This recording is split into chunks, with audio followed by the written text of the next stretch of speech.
이제 뒷부분, 그, 비유에 관한 부분입니다. 비유. 저번 시간부터 안락행품의 유명한 법화 치료, 계명주에 대한 비유의 부분인데요.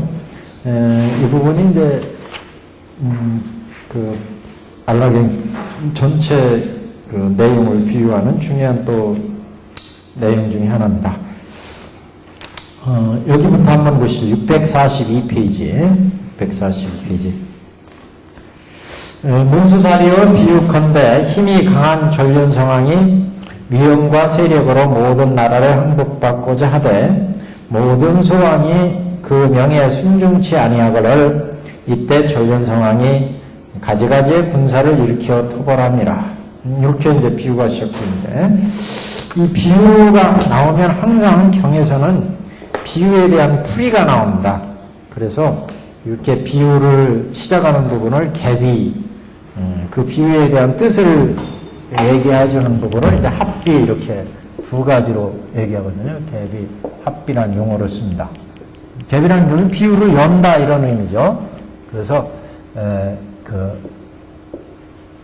비유의 이제 설명을, 여기는 그러니까 법설이 있고, 법설, 이제 비유설, 이렇게. 앞부분까지가 이제 전체 그런 법설입니다. 법화경에서 사안락행을 얘기한 부분, 사안락행. 사안락행을 지금 장안과 개성으로 얘기를 했었죠. 그러면 이 부분이 이제 법설이 되고, 여기가 이제 비유설입니다. 비유설. 그래서, 계명주의 비유, 특히, 이렇게, 법화 치료 중에 계명주의 비유, 이렇게 얘기를 하죠. 개비. 그래서 개비 부분.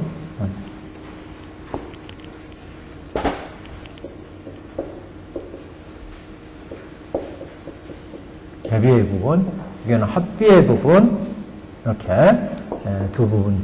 근데 여기 개비에서는 이제 이 법화경의 가르침을 펴는 부분을 이제 구술로 비유를 했죠.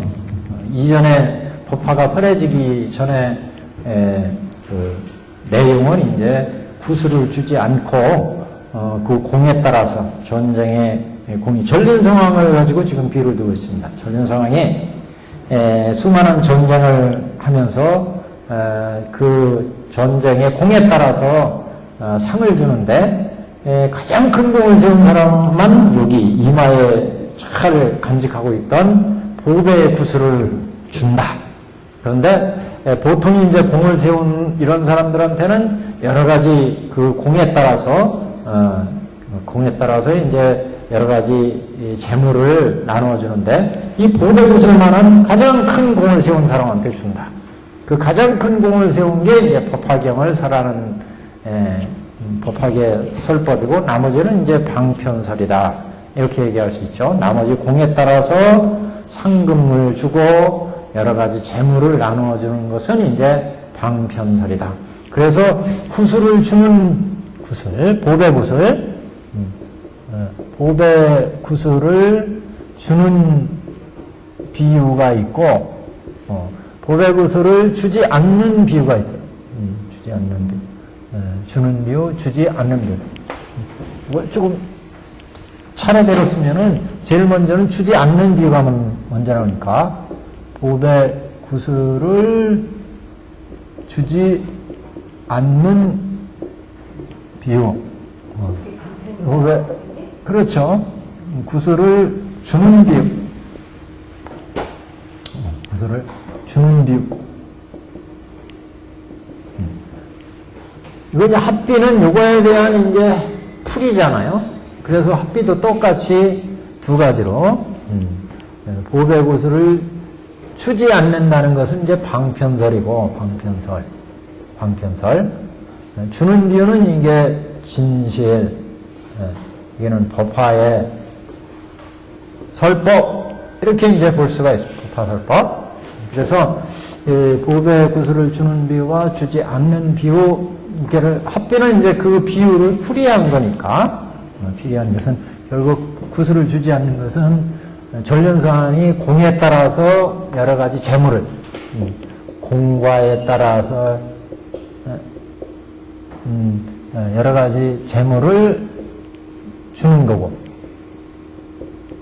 그 대신 보배 구슬은 주지 않는다.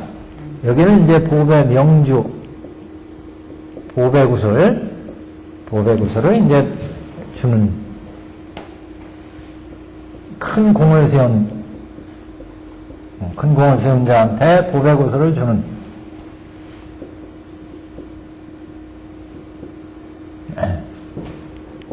보배 구슬을 준다. 보배 구슬을. 그래서 보배 구슬을 주지 않는 비유는 방편설에 해당되고, 진실을 설하는 부분은 이제 보배 구슬을 주는 부분, 이렇게 얘기를 하는데, 이렇게 개비와 합비로 두 가지로 이제 얘기를 합니다. 근데 이렇게 보배 구슬을 주지 않는 비유에는 6가지 비유가 있습니다. 육비.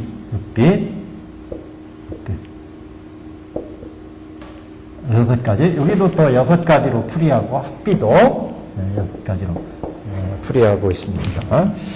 그래서, 그거를 이제 한번 쭉, 저번 시간엔 전체적으로 해석을 했고, 이걸 한번 쭉, 정리를 해보시면, 문수사리여 비유컨대, 여기서부터, 힘이 강한 전륜상황이 위험과 세력으로 모든 나라를 탕복받고자 하되라고 하는 부분은 이제 전륜상황의 위세로 여러 나라들을 이제 항복받으려고 한다.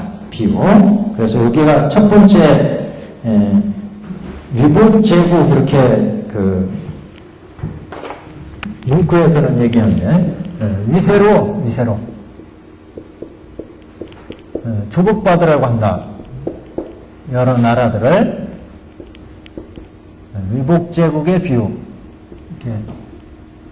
그러니까 이건 위세로 제국을 여러 나라를 항복받으려는 비유. 비유의 종류를 이렇게 6가지로 나눠서 6가지로. 그 다음에 모든 소왕이 그 명에 순종하지 않거늘, 그러니까 이거는 우리가 1번 같은 경우는 합비에 이제 풀이가 나오지만 뒤는 합비에 이제 644페이지에 합비가 이제 나와요. 그래서 위험으로 할 때 이거는 열애가 선정과 지혜로 모든 번뇌를 끊으려고 하는 이런 비유다. 그런데 마왕이 순종하지 않고 수행에 대해서 우리가 선정에 대해서 항복하지 않고 이제 나서는 것을 여기에서는 소왕이 전륜상황이 끝까지 소왕이 명에 순종하지 않고 지금 항복하지 않는다. 이렇게 이제 비유한 거죠. 642페이지의 두 번째. 그래서 모든 소왕이 그 명에 따르지 않거늘, 이거는 이제 거기 한문에 소왕불순이란 말이 있습니다. 소왕이 따르지 않는다. 두 번째는 그래서 소왕불순, 소왕이 따르지 않는,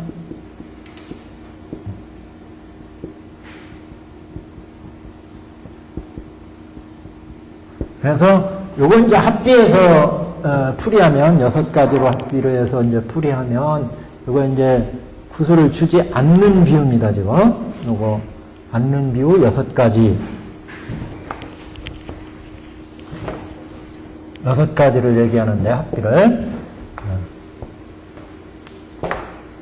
그래서 요거는 이제 여러 나라를 항복하려고 했다는 얘기는 여기 이제 합비에서 여기에 대한 풀이가 부처님이 갖가지 이제 선정과 지혜로 번뇌를 끊으려고 하는 비유, 이렇게 볼 수가 있고, 두 번째 소왕이 거기에 따르지 않는다는 것은 여기 방편설에서 이제 합비에서 이제 보면은 여러 마들이 우리가 수행을 할 때 마들이 수행을 방해하는 것을 이제 소왕이 따르지 않는다. 이렇게 이제 볼 수가 있죠. 우선 분류부터 해놓고 보면, 그래서 모든 소왕이 그 명에 순종치 않거늘, 이거는 두 번째, 소왕이 따르지 않음. 이때 전륜왕이 가지가지의 군사를 일으켜서 토벌함이라. 이거는 이제 전륜성왕이 갖가지 명을 일으켜서 군사를 일으켜서 토벌하기 때문에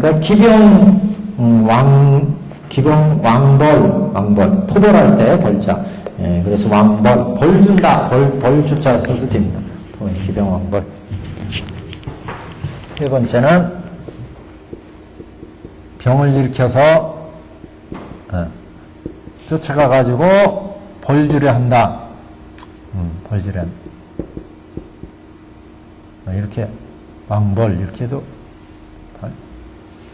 그래서 군사를 일으켜서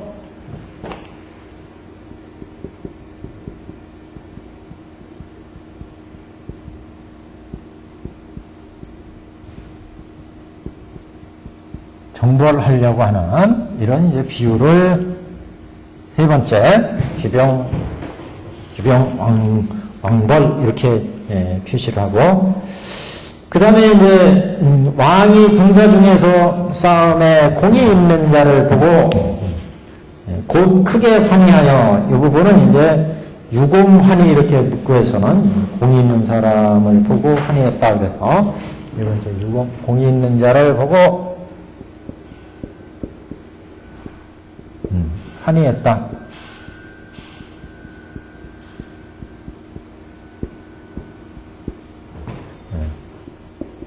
공이 있는 자의 환희함.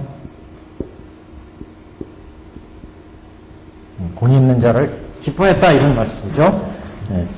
그 다음에 이제 그 공에 따라서 상을 주되 혹은 점택 혹은 성읍 촌락 성읍을 주며 혹은 의복과 몸의 장황구를 주며 혹은 가지가지 진귀한 금은 보배를 그 다음에 유리 자고만호 칠보죠. 국들이 말타는 술에 노비들을 줬다. 이게 이제 공에 따라서 상을 준 거죠. 수공상사. 다섯 번째, 공에 따라서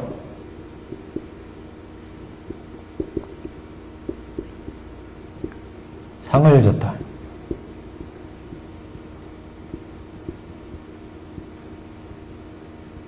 수공상사. 공에 따라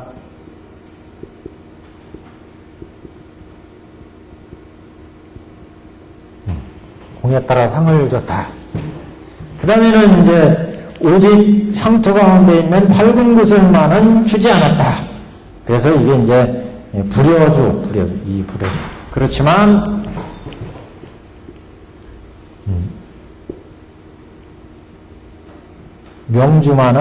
계명주만은 주지 않았다.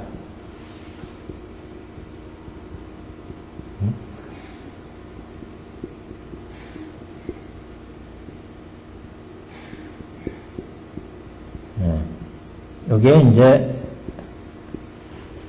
6가지를 이렇게 지금 이제 나눠놓고 보면 이게 뒤에 거하고 딱 매치가 돼요. 여기요. 방편에서 또 설명할 때 구슬을 주지 않은 비유에 대한 풀이와 딱 맞아떨어져요. 그래서 이렇게 분류해놓고 보는 겁니다. 경이 꽤 치밀하게 구성되어 있습니다. 그냥 말씀이 아니라 6가지로 이제 지금 내용을 서술하고 있다. 첫 번째는 전륜상황이 위험과 세력으로 모든 나라를 항복받고자 한다는 것은 전륜상황이 위세로 모든 나라를 정복하려고 하는 비유를 얘기하고, 그렇지만 소왕이 명에 순종하지 않는다. 이거는 이제 우리가 그 두 번째 이 소왕 불순인데, 이거는 우리가 수행해 갈 때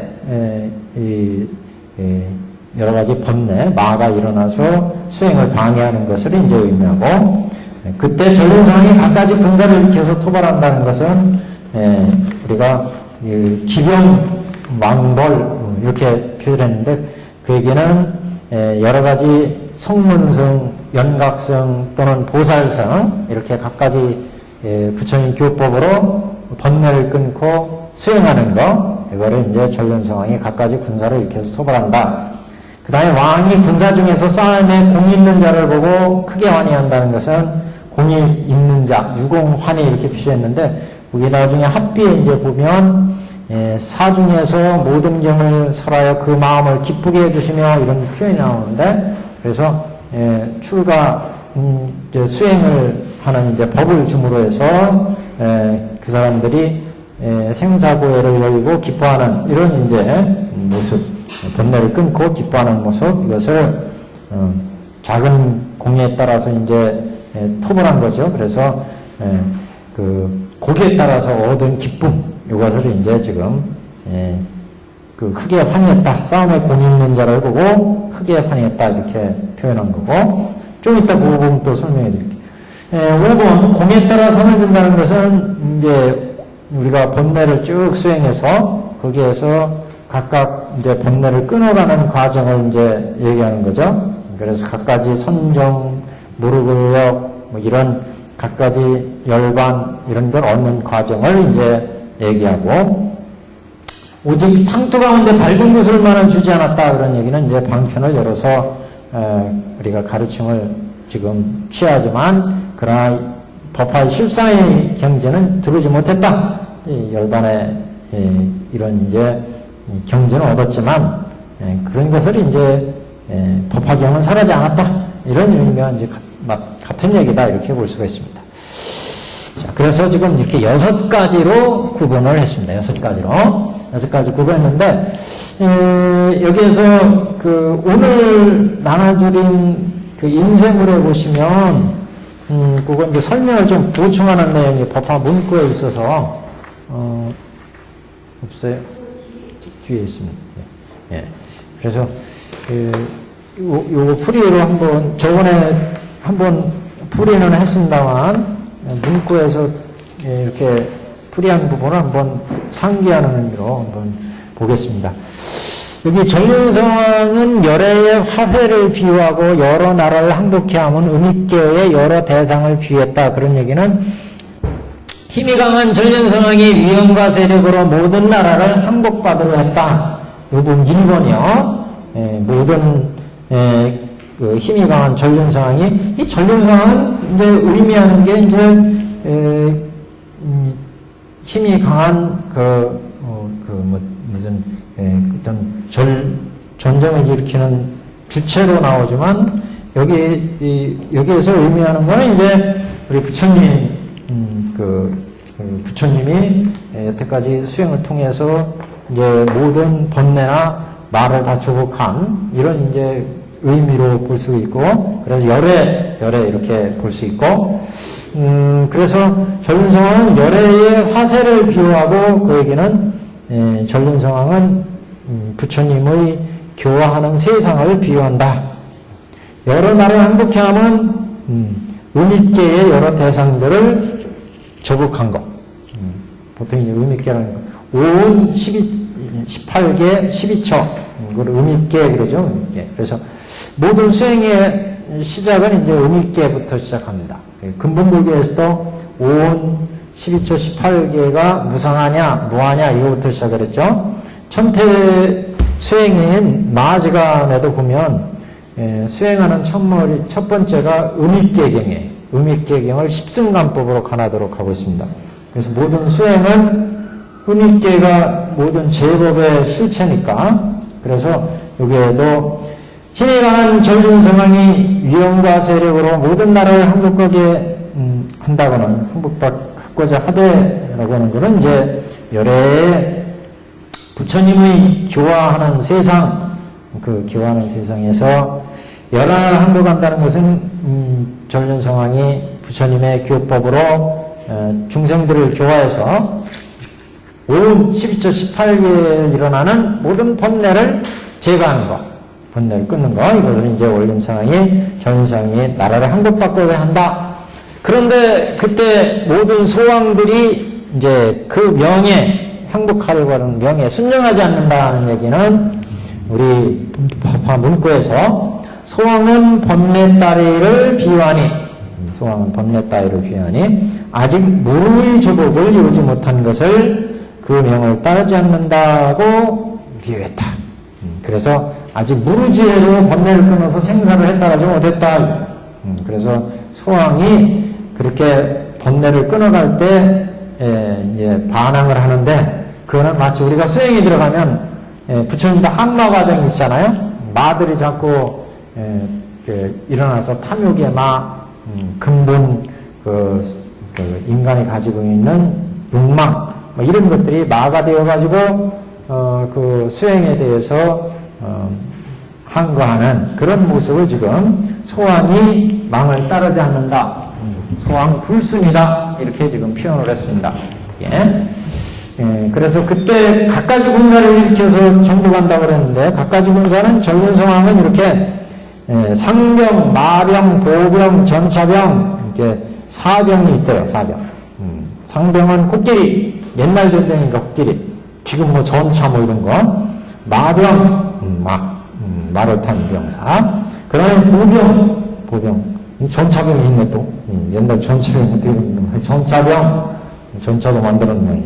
그래서 상병, 마병, 보병, 전차병, 이게 전륜성왕이 거느린 그 군대인데, 그래서 갖가지 군사를 일으켜서, 이거는 결국 이제 갖가지 선정이나 갖가지 수행, 이런 것들을, 지혜, 이런 것들을 이제 군대 이렇게 이제 본 거죠. 그래서 우리가 딱 수행이 들어가면 갖가지 마가 일어나는 것을 지금 소왕이 항거한다.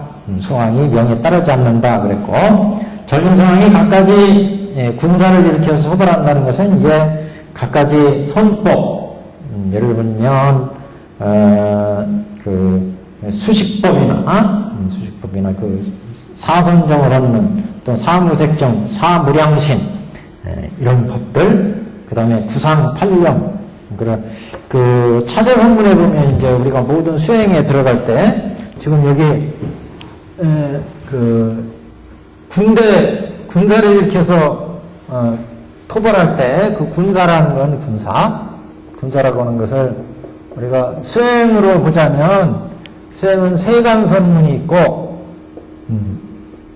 출세간선문이 있죠. 출세간. 그래서 세간선문은 여기는 사선, 무량신, 이게 첨태에 이제 차제선문에 이제 나와요. 세간선문, 가장 이제 기본적인 수행, 근본적인 수행. 그 다음에 사공정, 출세간선문으로 들어가면 이제 여기가 그 구상, 부정관이에요. 부정관. 위파사나예요. 위파사나. 팔령, 십상, 십일체처, 이런. 요 사선이나 사무량신, 이건 뭐를 가지고 수행을 닦아 들어가냐면 수식법을 닦아요. 수식법. 호흡법. 여기는 위파사나.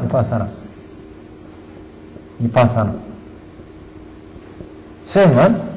그래서 이렇게 닦아 들어가면 이제 깊이 들어가면 생사를 이제 끊는 이제 수행이죠. 이런 수행법을 이제 준다는 거죠. 지금 군사를 일으켜서 벌을 준다는 얘기는, 그럴 때 소왕이 여기 지금 소왕이 항거한다는 얘기는 거기서 마가 일어나서 수행을 자꾸 방해한다. 그래서 실제 여기 사선에서 들어가면 초선, 2선, 3선, 4선 있잖아요. 여기는 육계정에서부터 시작해가지고 여기가 미도지정이 있어요. 미도지정. 육계정의 제일 꼭대기가 타화차제천이잖아요. 거기 타화제천 정도에 가면 육계를 벗어나지 못하게, 초선의 즐거움을 얻지 못하게 자꾸 방해하는 분들이 있어요. 여기 이제 마들이, 마들. 그래서 육계정을 얻고 그 중간 단계의 미도지정을 지나야 초선을 얻었습니다. 초선에 들어가면은 이제 여러 마음의 단계가 나와요. 각, 관, 희, 락, 일심, 뭐 이런 단계들이 나와요. 그래서 각관은 우리가 육근과 육경의 인연에 의해서 모든 탐진치 번뇌를 만들어냈는데, 그런 느끼는 것들이 아주 예민한, 미세하게 각관이 이루어지고, 그 다음에 그 법을 깨치는 희열의 마음이 생겨요. 이건 희열이 점점 안락한, 마음을 편안하게 해주는 안락이 생기고, 그 다음에 자기의 일심자리가 생깁니다. 이게 초선이에요. 이 선에 가면 이게 이제 내정으로 바뀌어요. 외부 대성에 의한 그 마음의 안정이 아니라 내 마음의 깊숙한 마음으로부터 내정이 생겨요. 안으로 청정한 마음이 생긴다. 그 다음에 이제 실학 일심, 이렇게 네 가지 지분. 또 삼선에 가면은 또 삼선에 나름대로의 또 지분이 있어요. 여기도 실학, 지분이 있어요. 이거는 이런 번뇌를 버리고, 그 다음에 실학, 일심, 이런 지분이. 사선 가도 또 이런 지분이 또 나와요. 그래서, 여기는 불수, 지혜가, 이게 또 사선의 지혜가 나오고, 이런 마음의 지분들이 이제 생겨나게 됩니다. 그럴 때마다의 항마가 있습니다. 이렇게 사선을 지나면, 그 다음에 이제 사무량심, 사공정, 공무원체, 식문유천, 부수유천, 비상규상천. 거기에 또 마음의 단계들이 쫙 있어요. 이렇게 닦아가는데, 이거는 세간성문이라고 하는 이유는, 이거는, 이게 깊어지면 이제 무르지가 나와서 번뇌를 끊지만, 보통 사람의 경우 이거는 세간에 머무는 번뇌를 억누르는 정도에 불과하다. 그래서 사공정해서 이제 무르지에서 번뇌를 끊어야 생사가 해탈되죠. 그런데 이제 출세가 미파사나 같은 경우는 부정관부터 구상부터. 그래서 신수심법을 이제 이건 닦는 거예요.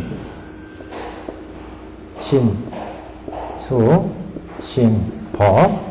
그래서 몸은 부정하다고 관하고, 그죠? 여기 수는 고인 것을, 여기는 무상인 것을, 법은 무아인 것을 깨달아 들어가게 됩니다. 그래서 구상 8년 10상 다 이건 부정관을 기본으로 해서 이루어집니다.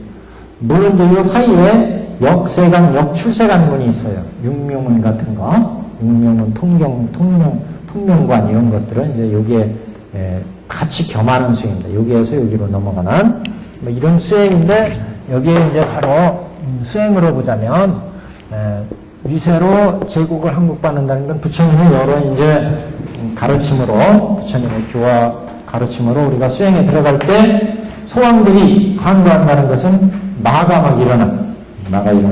그때 이제 조선상이 여러 가지 군사를 일으켜 소발한다는 것은 이렇게 선법을 통해서 우리가 수행하는 이런 거는 이제 성문법 또는 연각법 그렇게 얘기하죠. 성문이나 연각이 되는 법. 또는 보살이 되는 바람일. 여기에 이제 군사를 두어서 토벌한다. 이렇게 생각할 수 있고, 군사를 두어서 토벌한다. 왕이 군사 중에서 싸움에 공이 있는 자를 보고 크게 환희한다.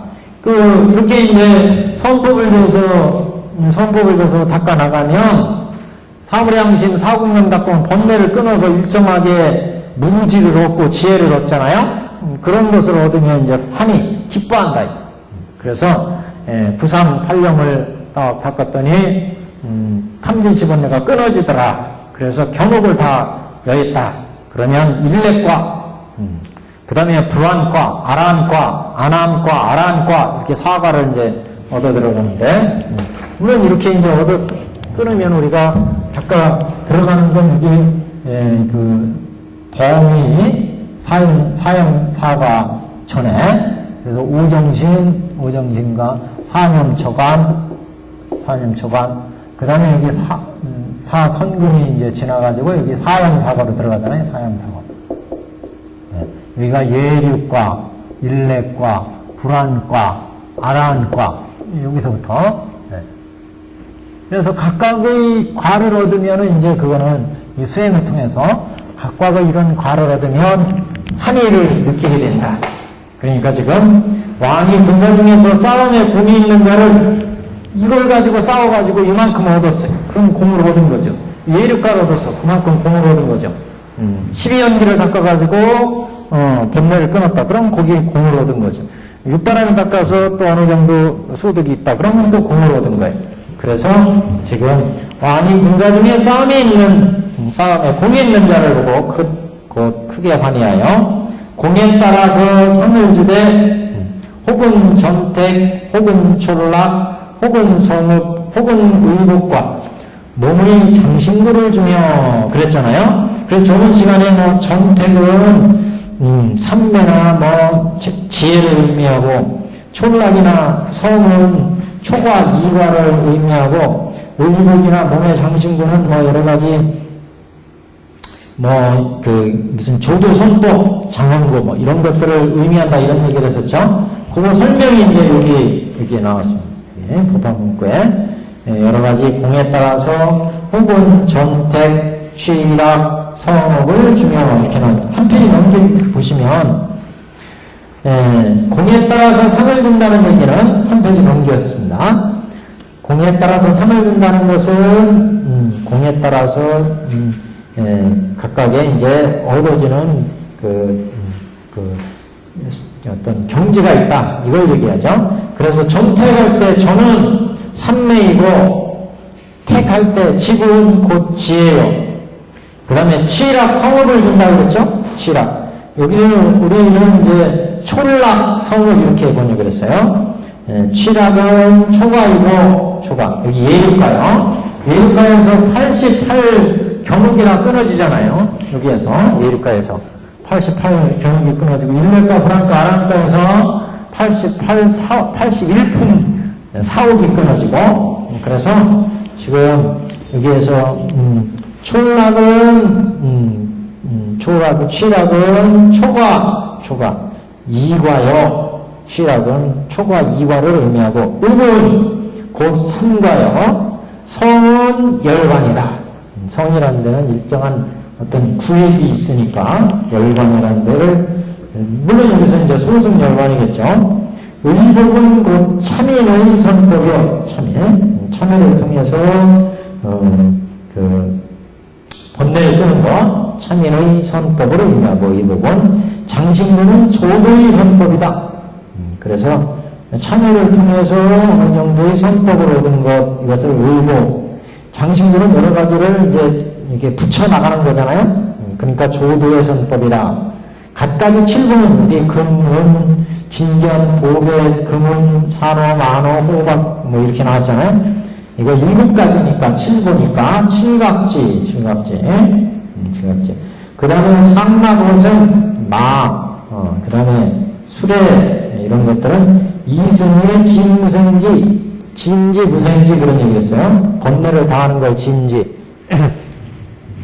생사를 얻는 거 이제 생사를 끊는 것은 이제 무생지. 그래서 상막옷은 코끼리나 말의 수레를 타는 거는 우리가 일정한 우리 중생에서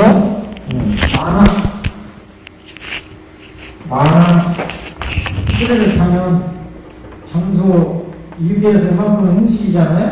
우리를 중생이라고 한다면 중생에서 선문이나 영각을 움직여주는 거 그런 게 의미가 있습니다. 그래서 만은 여기 상막 거생에서 이승으로 가는 이런 이제 진무생지 이렇게 받고 노비는 신통이다. 노비는 신통.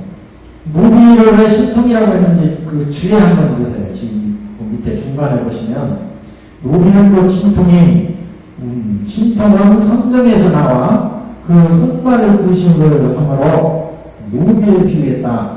그러니까 노비가 주인의 손발 부시를 하잖아요. 그러니까 신통에서 나와서 신통은 성경에서 나와가지고 우리가 번뇌를 끊고 이렇게 하는데 도움이 되기 때문에 노비를 신통으로 봤다. 유루의 선법을 얻는 것은 인민과 같다. 국민은 유루의 선법. 그래서 이렇게 여기 여러 가지 공에 따라서 주는 물건을 초선, 이선, 삼선 여러 가지 선근 아니면은 조도선법, 뭐 칠각지, 이승, 열반 이런 것을 이제 각각 이거는 방편이잖아요. 다 방편이에요. 그래서 뒤에 법화를 주는 진실을 아직 이제 밝히지 않았죠. 그래서 산호, 호박, 코끼리, 말 타는 수레, 노비, 사람을 주되. 그 다음에 6번째 오직 상주가 가운데 밝은 구슬만은 주지 않았다. 그래서 오직 상투 속에 이 불여지, 그래서 불여지고 구슬을 주지 않았다. 그래서 밝은 명주를 주지 않았다는 것은 그 공의 그 차등에 대해서 가르침을 부처님이 여러 가지 가르침을 이제 중생들한테 베풀어서 교화를 펼칠 때 중생들이 그 능력에 따라서 번뇌를 끊고 얻어지는 각각의 경지를 이제 공이다 이렇게 표현했고, 그렇지만 이마에 있는 상투를 주지 않았다는 것은 그 얻은 각각의 경지가 부처가 본래 의유했던 가장 위대한 깨달음, 가장 위대한 가르침은 아니라는 거죠. 진실이 아니다. 광편이었다. 그래서 이제 오직 상투 가운데 있는 밝은 구슬은 주지 않았다. 이렇게 지금 그 밝은 구슬은 이제 우리 명주, 이건 중도 실상을 얘기한 가장 원만한 가르침, 원교 가르침, 이렇게 이제 볼 수가 있습니다. 예. 예. 높고 그렇게 얘기하셨잖아요. 그렇죠. 그런데 또 나오니까 대배우고를 주셨는데 예. 여기서는 또 왜 이건 지금 마찬가지예요. 여기가 밝은 구슬을 이제 고담 이제 한 장 넘기면 밝은 구슬을 주잖아요. 여기에. 그건 그 지금 밝은 구슬을 주기 전에 방편에 양거, 높고, 우거를 주는 것을 공에 따라서 상을 줬다. 이렇게 본 거고, 그 다음에 이제 한 장 넘기시면, 지금 밑에가 나오잖아요. 밝은 구슬만은 주지 않느니라 그랬잖아요. 그 밝은 구슬을 주는 게 이제 진실을 베푸는 거죠. 무슨 말인지 아시겠죠? 진실을. 법화경을 설하는 부분, 이게 이제 진실을 밝히는 부분이니까. 그래서 여기가 밝은 구슬을 주지 않은 이유. 왜냐하면, 그게 이제 풀어서는, 왜냐하면 어찌하여 그러한고, 왕의 정수리에는 오직 하나의 구슬이 있을 뿐이라, 만일 이것을 주게 되면 왕의 모든 권석은 반드시 크게 놀라고 괴상하게 생각하리라. 그랬어요. 거기 전에 한번 보시면, 그래서 왕의 정수리가 의미하는 것은 가장 꼭대기니까, 정수리. 그건 가장 과 중에 가장 최고의 과, 극과의 어떤 경지를 얘기하고, 이것을 준다는 것은 이제 밝은 구슬을 준다는 거, 진실을 밝힌다는 거고, 그래서 거기에서 이제 밝은 구슬을 내준다, 상투 가운데 밝은 구슬은 주지 않는다 이렇게 했을 때, 상투 속에 지금 밝은 구슬이 있는 것은 이제 방편 속에 진실이 들어있는 것을 의미하고, 그러니까 연꽃으로 치자면 연꽃 속에 지금 연법이 들어있는 경우를 얘기하는 거죠. 그래서 상투를 풀어서 구슬을 내주는 것은 진실을 밝히는 것이고, 지금 이제 밝은 구슬은 그러니까 진실을 드러내는 거, 개본연실을 의미한다, 지금. 그래서 정수리에는 오직 하나의 구슬이 있는데 이것을 주면 해서 상투를 풀어서 구슬을 내줄 때 상투를 푸는 것은 방편을 여는 거고, 구슬을 주는 것은 진실을 밝히는 거고, 개본현실. 상투를 풀어서 구슬을 준다.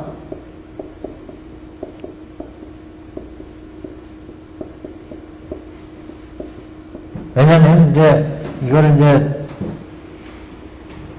개본현실로 굳이 나눠야 되니까, 상투를 풀어온 데까지는 이거는 개본이고, 구슬을 주는 것은 진실이다. 이제 그런 얘기예요.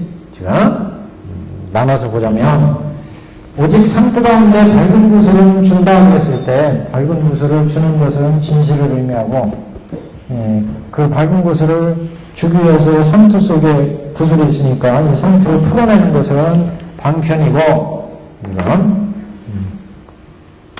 왕의 정수리에 오직 하나의 구슬이 있을 뿐이니 이것을 주는 것은 이제 진실을 드러내면 왕의 모든 권속은 반드시 놀라고 괴성하게 생각하리라.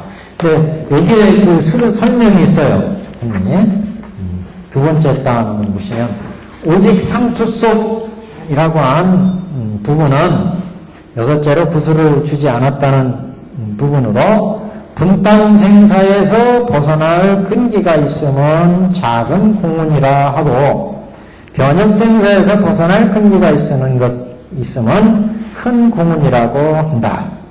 또 놀라서 괴상하게 여겼다, 괴이잡게 여겼다고 한 부분은 큰 공훈이 있지도 않은 터에 갑자기 상투 속의 구슬을 하사한다면 모든 신하가 다 괴이잡게 여길 것이라 하매니 중생의 대승의 근기, 대근기가 아직 움직이지 않았는데도 문득 이 법화경을 설한다면 이승들은 의욕에 빠져서 깜짝 놀라고 보살도 놀라서 괴이잡게 여길 것임을 비유한 것이다.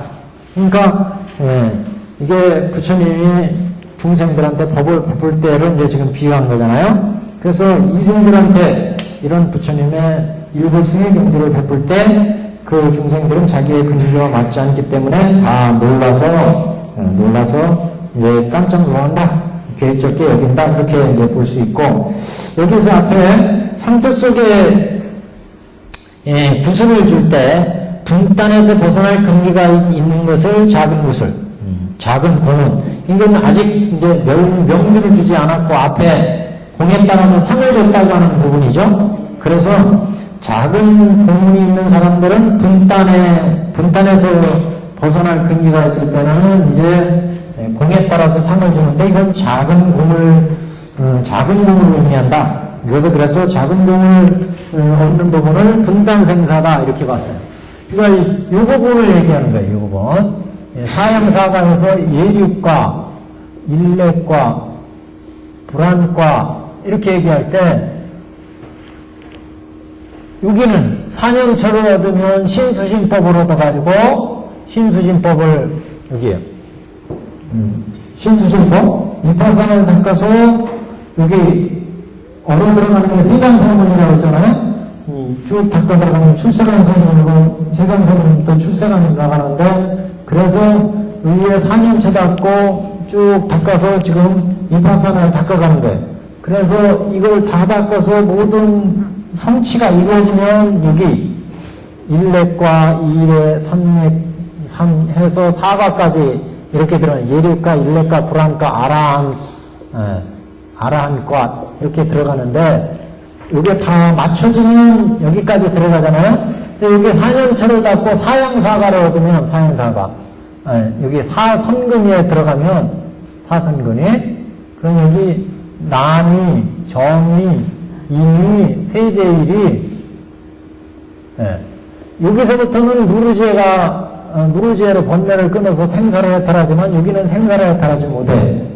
그렇기 때문에 여기는 분단생사다. 분단생사. 여기는 변혁생사예요. 변혁생사. 이게 무슨 얘기냐면, 우리가 호흡법이나 이런 스윙을 통해서 또는 출세간선법인 구상 8륜을 닦아도 마찬가지죠. 닦아서 지금 사선근위의 정도에 오른 정도는 번뇌를, 여기 지금 생로병사가 오게 하는 거는 견옥과 사옥이잖아요. 이 견옥과 사옥을 억누르기까지 밖에 못한다. 여기서부터 88사를 끊고 81품을 끊잖아요. 그러니까 여기는 아직 번뇌를 억누르는 정도이기 때문에 생사해탈이 이루어지지 않아요. 여기서부터 생사해탈이 이루어지잖아요. 그렇기 때문에 여기는 분단생사예요. 그러니까 이건 작은 공, 작은 근기, 작은 공을 얻은 근기를 얘기하고, 여기는 큰 공운이다. 큰 공을 얻었다. 큰 공운을 얻었다. 물론 밝은 구슬을 주는 공운이 아니에요, 이거는.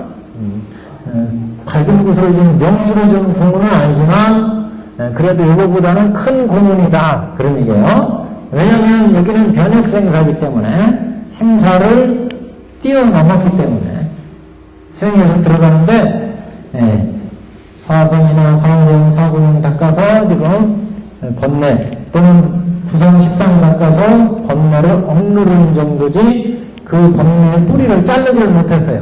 그 자르는 게 예립과 일립과 불안과에서 번뇌를 끊는다. 그렇기 때문에 여기는 이제 생사가 끊어졌기 때문에 생사를 자기 마음대로 변화시킬 수가 있어요. 다음 생은 생로병사를 안 받기 때문에. 그래서 여기는 아직도 그 생로병사의 번뇌를 끊지 못하고 좁아가는 장래, 보게 단계고, 여기는 반의 단계예요. 끊은 단계라. 견옥과 사옥을, 여기는 조국의 단계고, 그렇기 때문에 이거를 분단생사 이렇게 얘기하고, 여기를 변혁생사. 이건 생사를 끊었기 때문에 생사를 자기가, 의지대로 할 수가 있다. 여기는 생사의 번뇌를 끊지 못했기 때문에 자기가 지은 업에 의해서 끌려가요. 그래서 육도로 분단이 정해진다. 생사의 분단이. 그래서 악의 축생수라 인천어 분단이 정해진다.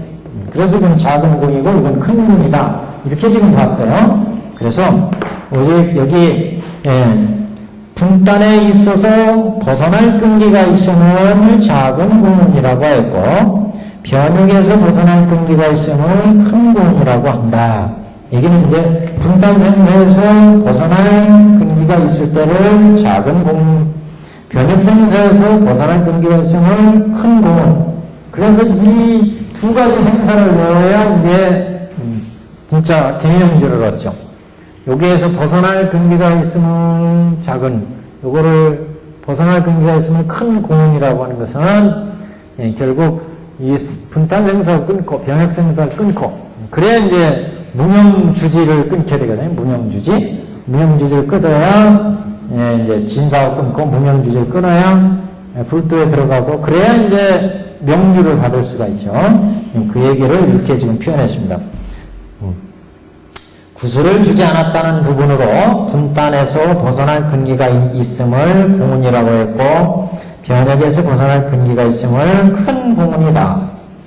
그런데 여기서 놀라고 개의쩍게 여긴 것은 오직 상투를 주지 않았는데 홀로 머리에 이 보배가 있는데 만약 이 보배를 주면 모든 왕과 모든 권속들이 괴상하게 여긴다 그랬잖아요. 그 괴상하게 여긴다고 하는 것은 공공이 있지도 않은데 그래서 변혁 또는 그 분단을 다 끊을 그런 큰 공을 세워야 그 밝은 구슬을 내주는데 지금 그렇지 않은데 그렇지 않은데 밝은 구슬을 내준다면 이상하게 생각할 거다 이 사람들이.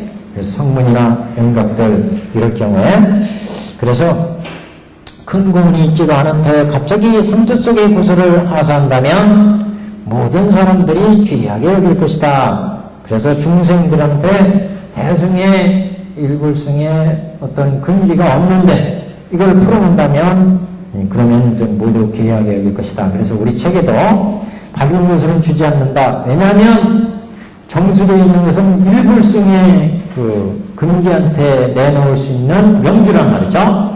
그런데 만약 지금 그 공에 따라서 상을 받을 정도밖에 안 되는데 이 밝은 구슬을 풀어놓는다면 그러면 지금 변혁생사를 끊을 끈기, 분단생사를 끊을 끈기 정도밖에 안 되는데 무명번뇌를 다 끊은 사람한테 주는 명주를 내놓는다면 밝은 구슬을 내놓는다면 이 사람들이 괴상하게 여길 거다. 그런 얘기죠. 그래서 대승의 근기가 없는데 지금 이런 대승의 근기한테나 줄 수 있는 명주를 내놓게 되면 모두 놀란다. 그런 의미입니다. 지금 만일 이것을 주면 왕의 모든 권속은 반드시 크게 놀라고 괴상하게 생각할 것이다. 그 얘기예요 지금. 그래서 이 부분까지가 이제 구슬을 주지 않은 비유. 그래서 자, 한 장 넘기시면 이제 합비 이제 이게 풀어서 설명하는 부분입니다. 이게 뭐 합비는 풀어서 다시 설명해 주는 부분. 그래서 첫 번째 이제 비유를 어떻게 풀었나 보시죠. 문수사리여 열애도 또한 이와 같아서 선정과 지혜로서 재력으로서 법의 국토를 얻었으니 3개의 왕이니라. 이 얘기는 아까 전륜성왕, 힘이 강한 전륜성왕이 위엄과 세력으로 모든 나라를 항복받고자 한다. 이 얘기예요, 지금. 이걸 풀이하니까 열애가 지금 선정과 지혜로 모든 번뇌를 물리쳐가지고 불국토를 얻는다. 그렇죠? 그런 얘기를 지금 법의 국토를 얻었으니 3개의 왕이니라. 이렇게 지금 풀이했다. 풀이. 두 번째, 그러나 모든 마음이 아직도 순종치 않고 항복을 아니하니, 긴 앞에 모든 소환이 그 명예에 순종하지 않거늘 그 중에 소환이 반하는 소환이 있다. 그것을 이제 마가 우리가 수행에 들어갈 때 마가 지금 수행에 들어가는 것을 방해한다. 그거를 이제 마음이 아직 순종하지 않고 항복한다. 두 번째, 그러니까 첫 번째에 대한 합비, 두 번째에 대한 합비, 여기도 똑같이 6가지가 있는 거예요. 여기도 합비에도 1에 대한, 2에 대한, 3에 대한, 6에 대한 합비가 있습니다. 여기도. 그래서 세 번째, 열애의 형성의 모든 장수가 이들과 함께 싸움에, 열애의 형성의 모든 장수가 이들과 함께 싸운다는 것은 이제 그 앞에서 왕이, 전륜성왕이 가지가지 군사를 일으켜서 토벌한다고 그랬죠? 병사를 일으켜서 토벌한다. 수왕이 순종하지 않아서 전륜성왕이 갖가지 군사를 일으켜서 토벌한다는 것을 지금 그 뜻이 뭐냐? 현성의 모든 장수가 이들과 함께 싸운다. 현성이라는 건 뭐예요? 현이, 아까 여기 오정신관, 한영처관, 사성군이 이게 현인의 위예요. 여기가 현위, 현이. 여기서부터가 성인의 위에, 성인의 위, 성이. 현이. 현이, 여기는 성이 그러거든요, 성. 현인의 단계, 여기는. 그래서 생사를 끊어야 이제 성인의 단계. 그래서 지금 현성의 모든 장수가 이들과 함께 싸움에 수행을 한다. 그 공이 있는 자를 마음에 기뻐하여, 공이 있는 자를 마음에 기뻐한다는 것은 앞에 4번에 왕이 군사 중에서 싸움에 공이 있는 자를 보고 크게 환희한다고 그랬죠? 왕이 딱 보니까 조그만 전투에서 조금씩 지금 이기고 있어요. 그럼 왕이 기쁘잖아요, 전성이. 그것은 지금 우리가 수행에 들어가지고 조금 단계를 얻으니까 희열에 쌓여 있는 거. 아까 초선에 얻으면 초선에 희열이 있다고 그랬죠? 이선을 얻으면 이선에 희열이 있어요. 그런 것을 의미한다. 공이 있는 자를 마음에 기뻐하시되 5번 사중 가운데에서 위하여 모든 영을 살아요. 그 마음을 기쁘게 해주며 선정, 해탈, 물불용 모든 법의 제도를 주며 또다시 열반의 성을 주고 멸도하였다 말하고 그의 마음을 인도하여 다 환희케 하더라. 이 얘기는 앞에 공에 따라 상을 준다고 그랬잖아요. 전택이나 성업이나 노비나 갖가지 칠보나 그걸 지금 뭐라고 했어요? 선정, 해탈, 무르굴려 모든 법의 제보를 주며 열반의 성을 준다. 이승으로 열반 얻은 거 열반의 성을 주고 멸도하였다 말하면 그의 마음을 인도하여 환희케 하더라. 이게 이제 앞에 각가지 공에 따라서 혹은 장택 혹은 성업을 주며 혹은 의복과 몸의 장식물을 주며 혹은 가지가지의 진귀한 보배, 칠보, 호박, 코끼리, 말타는 수레 이런 것들을 주는 것을 의미한다. 그리고 이제 6번 이 법화경은 설하지 아니하노라 그랬죠? 법화경은 설하지 않았다는 것은 앞에도 오직 상투 속에 있는 밝은 구슬을 주지 않았다. 이 부분요. 밝은 구슬을 주지 않았다.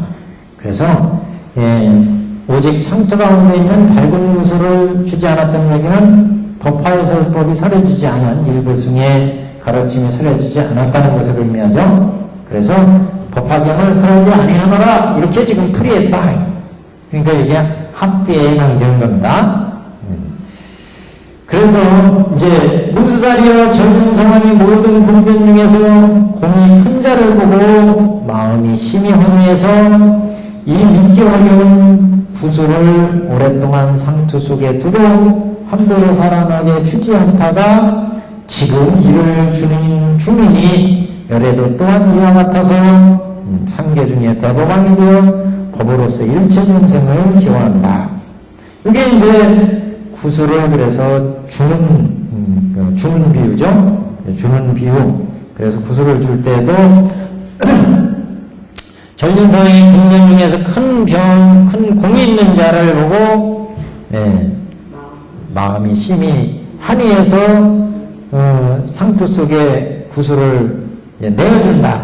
지금 그래서 구슬을 주는 비유인데 이 중에서도 구슬을 지금 주는 비유에도 먼저 큰 공이 있다고 하는 부분과 그 다음에 구슬을 주는 부분으로 나눠집니다. 그래서 큰 공이 있다고 하는 부분은 군병 중에서 모든 큰 공이 있는 자를 보고 마음에 모두 심히 환희했다. 이 부분이 이제 그래서 믿기 어려운 구슬을 오랫동안 상투 속에 두고 함부로 주지 않다가 이 부분이 이제 큰 공이 있어서 지금 구슬을 주지 않는 비유고 그 다음에 이제 구슬을 내어주는 부분은 지금 상투 속에 있는 이 구슬을 내어주미니 하는 부분. 그래서 큰 열애도 또한 이와 같이 상계 중에 대법왕이 되어 법으로서 일체 중생을 기원한다. 그래서 이렇게 구슬을 주는 비유에도 이제 비유와 합비가 있습니다. 지금 그래서 모든 전륜상이 군병 중에서 큰 공이 있는 자를 보고 마음이 심히 환희했다. 이런 부분은 이제 계비의 부분이고 구슬을 주는 계비의 부분. 그 다음에 그 상투 속에 있는 구슬을 내줬다고 하는 부분은 구슬을 직접 이제 주는 비유를 얘기하고 열애도 또한 이와 같아 이 부분은 이제 그 구슬을 이제 주는 비유에서 열애도 또한 이와 같이 상계 중에서 대법왕이 되어 그래서 이건 이제 큰 공이 있음을 이제 비유한 불이한 부분 큰 공이 있다고 하는 부분 열애도 또한 이와 같이 상계 중에 대법왕이 되어 큰 공이 있음에 대한 설명이다. 큰 공이 있어서 열애도 상계 중에 대법왕이 되어서 이제 법을 내려준다. 그래서 큰 공이 있는 부분에 대한 풀이를 큰 공이 있다는 것은 부처님이 이제 대법왕으로 법화의 법을 준다 이런 얘기 아니겠어요? 그래서 열애도 또한 이와 같이 삼계 중에 대법왕이 되어 법으로서 일체 중생을 기원한다. 그래서 큰 공이 있는 공 자체를 얘기한 부분 그에 따라서 상투 속에 있는 명주를 주는 비유 믿기 어려운 구슬을 상투 속에 오랫동안 두었다가 지금 이를 주었다 하는 부분은 이제 구슬을 주는 비유고 그에 대한 풀이는 열애도 또한 이와 같아서 상계 중에 대법왕이 되어서 부처님의 진실한 법을 주어서 일체 중생을 기원한다. 그래서 여기가 합비의 부분입니다. 열애도 또한 이와 같아서 상계 중에 대법왕이 되어서 법으로 중생을 기원한다. 이 부분이 합비의 부분이다. 이렇게 볼 수 있죠. 그래서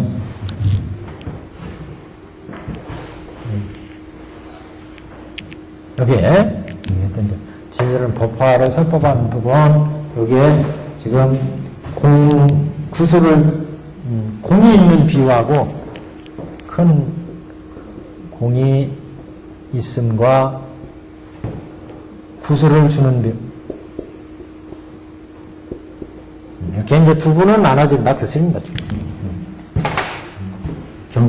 경문을 볼 때 그래서 모든 공명 중에서 큰 공이 있는 자를 보고 마음이 심히 환희해서 이 부분은 이제 큰 공이 있는 부분이고, 이게 믿기 어려운 구슬을 오랫동안 상처 속에 두고 있다가 지금 내어준다고 하는 그 부분은 이제 이 구슬을 주는 비유고, 그걸 풀이하면은 열애가 또한 3계의 대보방이다 하는 부분은 이제 큰 공이 있는 비유고, 법으로서 일체 중생을 교화한다.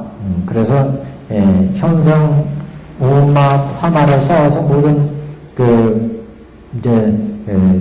본래를 물리치고, 그 다음에 법화경을 이제 실제 내준다 하는 부분은 이제 합비의 부분이다 그런 얘기죠.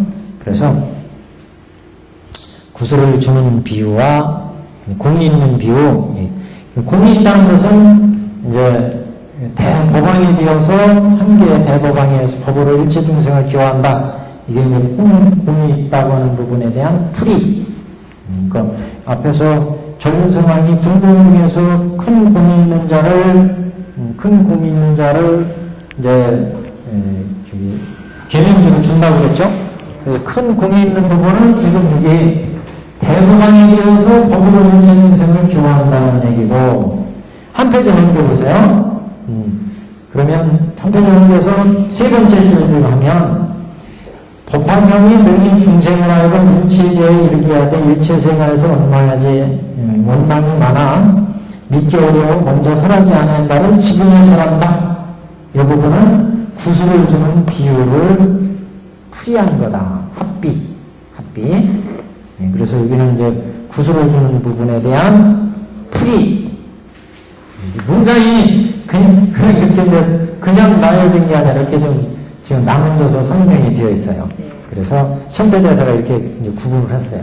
그래서 공이 있어서 구슬을 주는 비유, 그 부분을 이제 이렇게 나눠서 봤습니다. 상태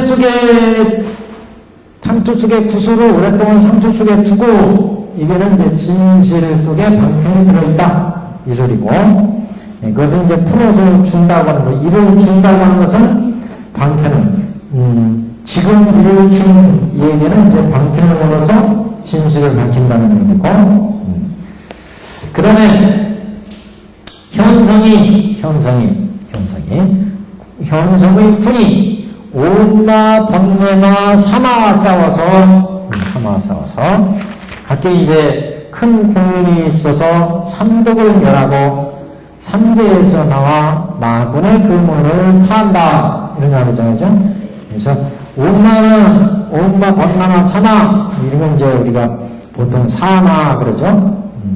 그래서 사마, 이런 건 우리 중생들이 수행할 때 가장 잘 나타난 이제 번뇌. 그래서 오운 자체가 마다, 오운이 인연에 의해서 변해서 생로병사를 가기 때문에 거기가 그 자체가 이제 마가 된다.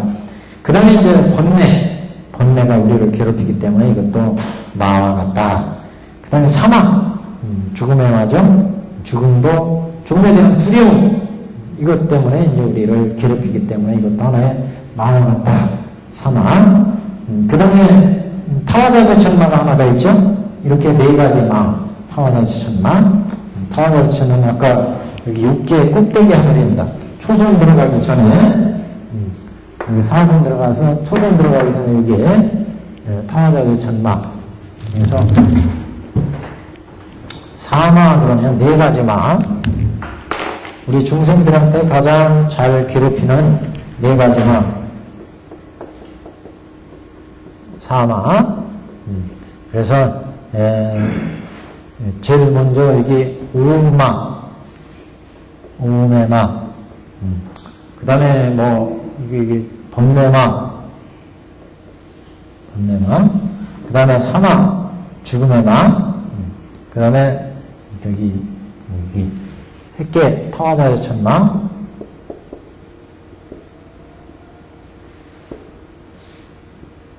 이렇게 네 가지 말을 얘기했습니다.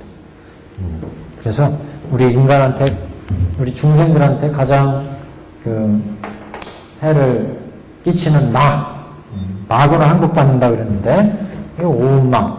오운이 인연에 의해서 만나서 인연에서 변해서 생로병사로 가니까 그 괴로움에 빠지게 하기 때문에 오운 자체가 우리가 태어나는 순간 오운이 끊임없이 변해가잖아요.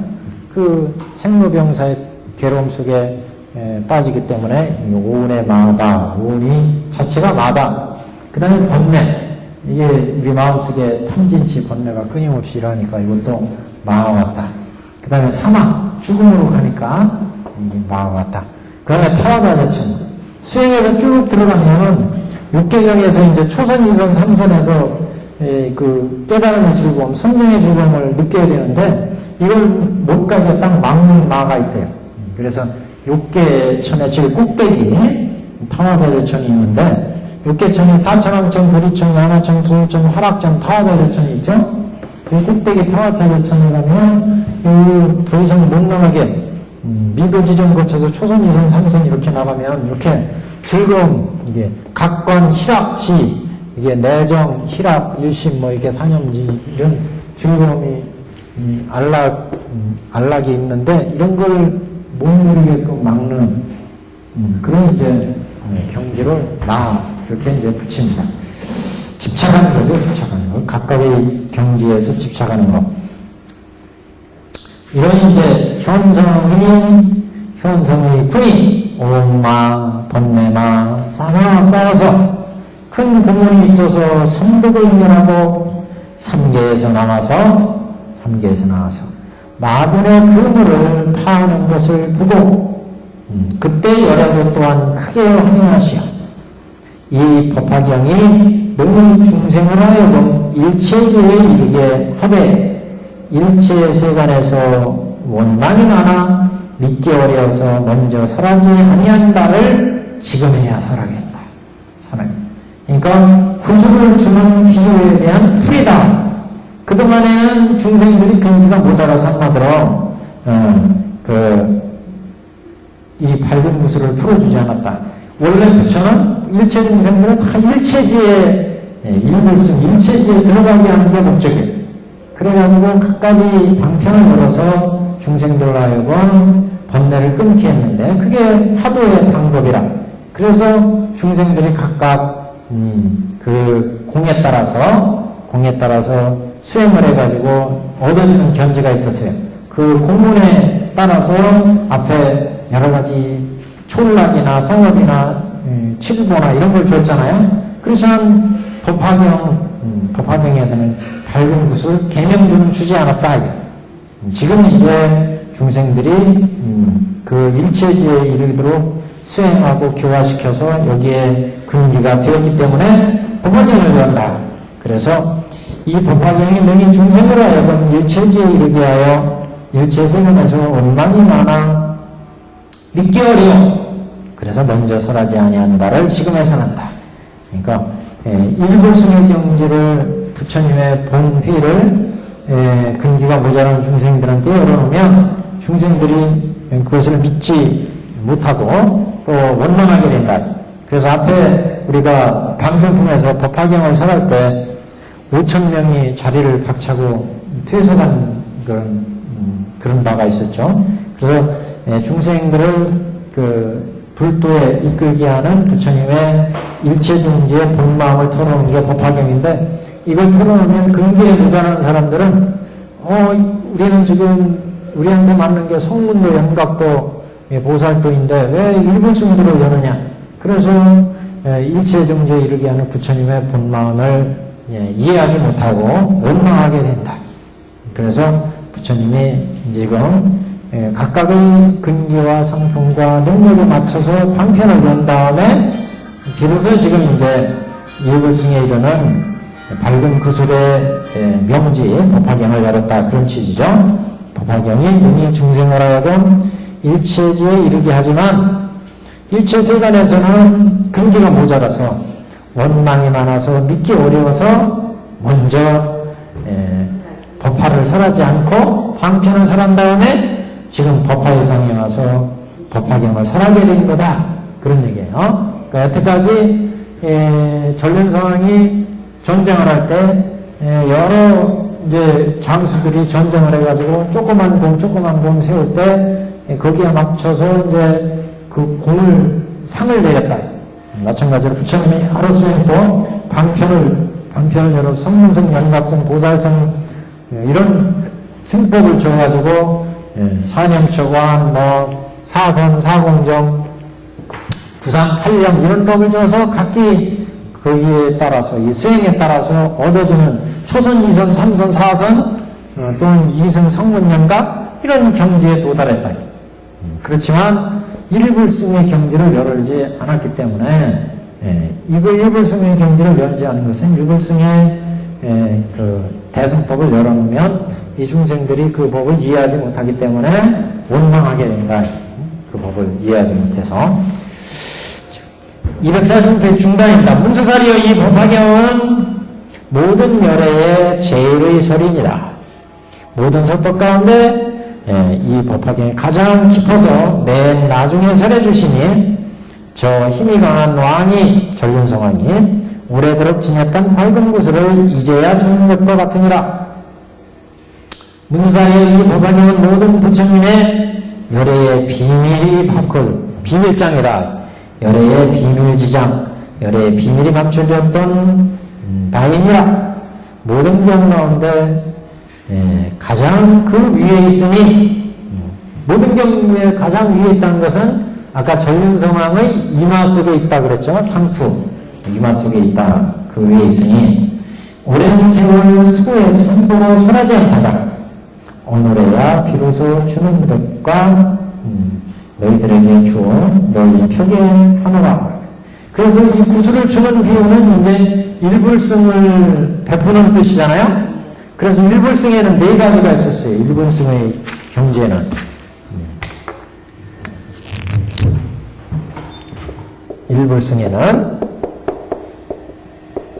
일불승에는 교우가 가르치는 것이 하나 일불승이고 교일 저쪽에 장흥에 가면 4개의 다리가 있습니다. 교일교가 있어요. 여기가 행일교가 있어요. 행일. 그 다음에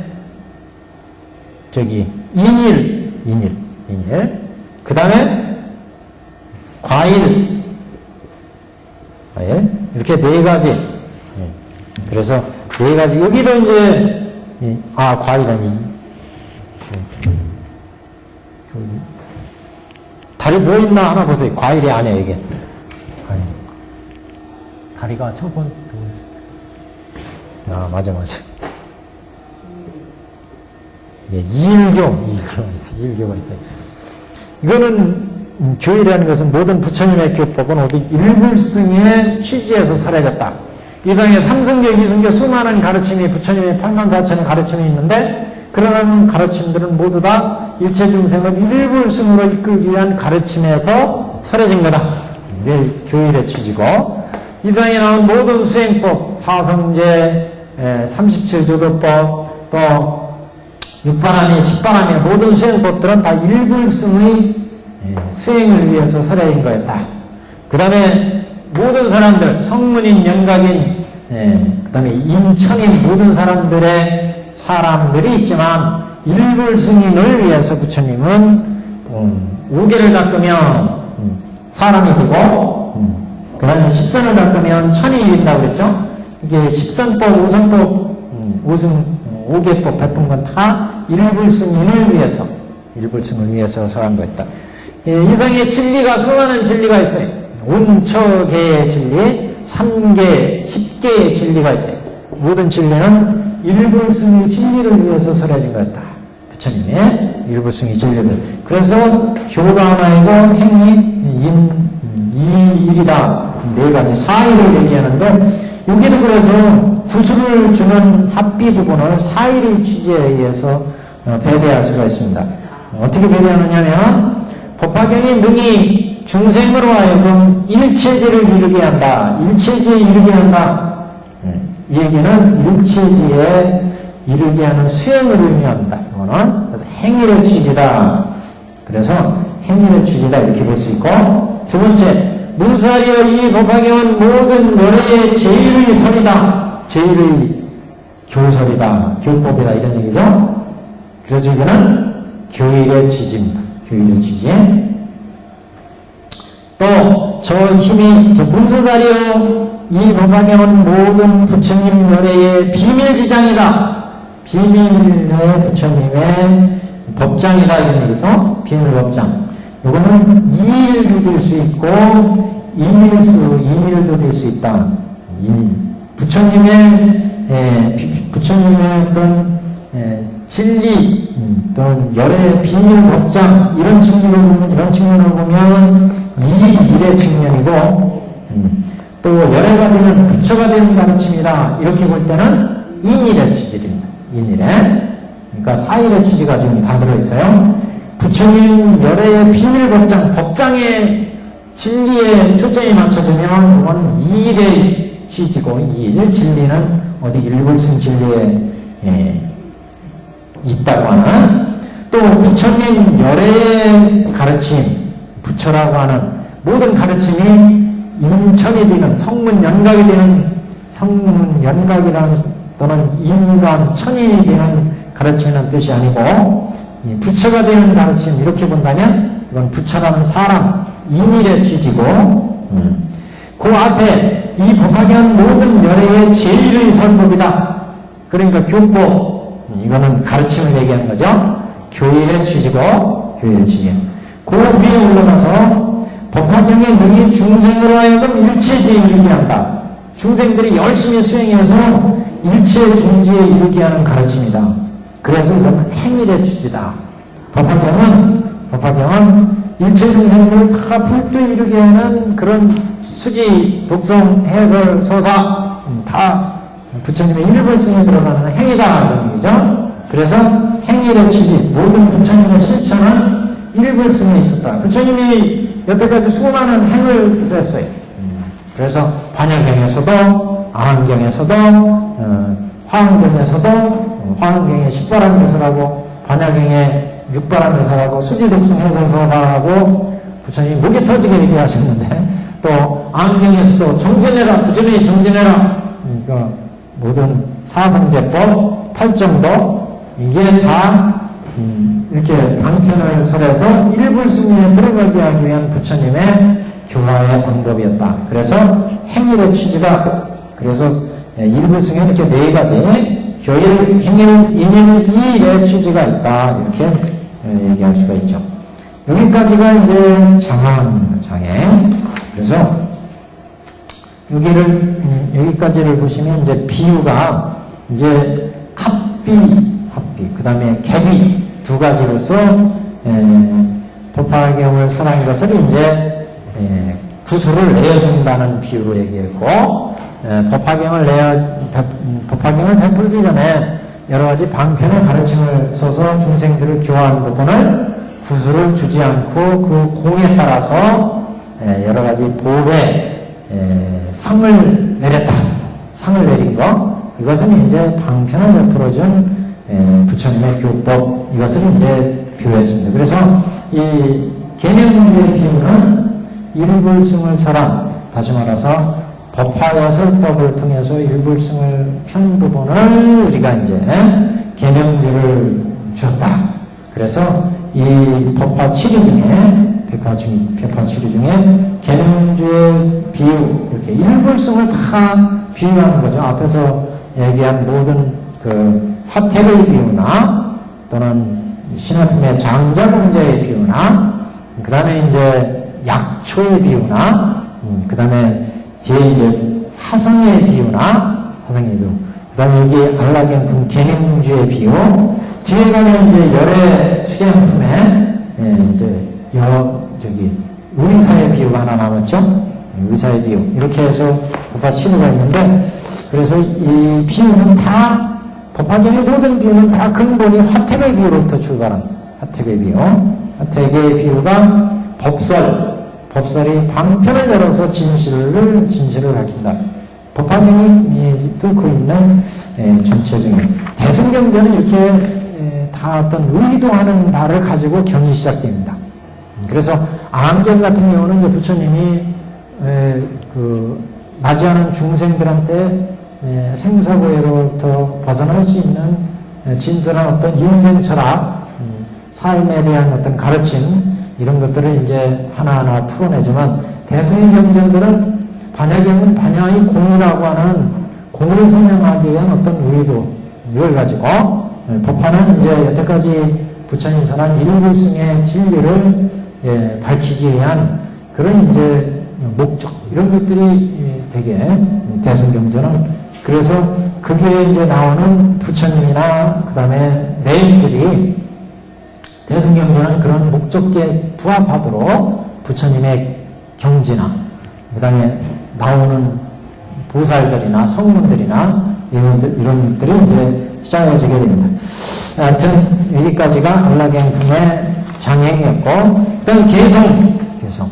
이거는 이제 비유에 대한 개성입니다. 비유에 대한 계명비에 대한 비유. 여기는 다음 시간에 해야 되겠네요. 아무래도.